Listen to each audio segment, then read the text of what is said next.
we hear about it all the time. We hear the officials talking, and it's scary because there's nothing we can really do about it. It's something we're very aware of.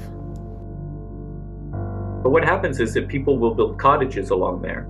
And so they'll see that, during a storm or maybe during a particularly active winter, they'll come up and open up their cottage in the springtime, and they'll see that some of their beach is missing, or if the water has risen, and they'll see the erosion. So what they'll do is they'll build cement groins or wooden groins. They'll put ginseng posts in to try and prevent the lake from carrying their beach farther along. But unfortunately, it's only a stopgap measure because the lake always wins in the end.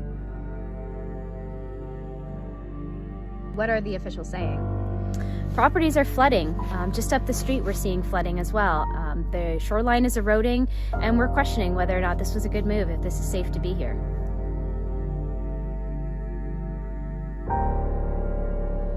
Now we're seeing different things. We're seeing flooding at unusual times of the year, so earlier in the springtime, because what's happening is that you get a sudden thawing event where the temperatures go way up, and so you get a lot of water pouring into rivers, but there's still ice in the rivers, and that hasn't melted yet, so the ice actually forms dams, and so the water that's rushing into the river backs up behind these ice dams and start to cause floods. So the dynamics of our river system start to change as the climate changes.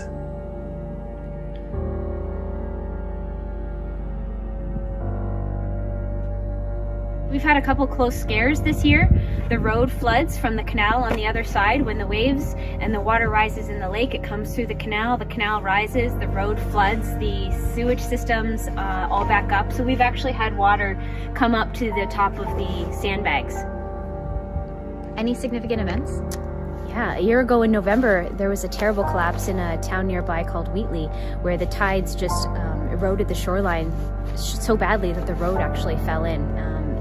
That was kind of a shock. It shoved reality into our face that this is how bad it can really get.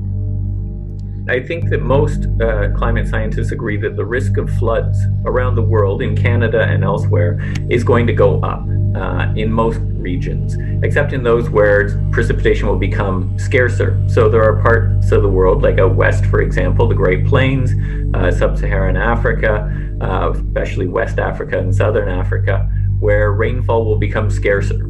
And so they will actually have different risks. They'll have drought risks on a much greater basis. Here in Eastern North America, especially Southern Ontario, there might be the risk of more frequent droughts. So the risk of flash flooding and so on may well increase.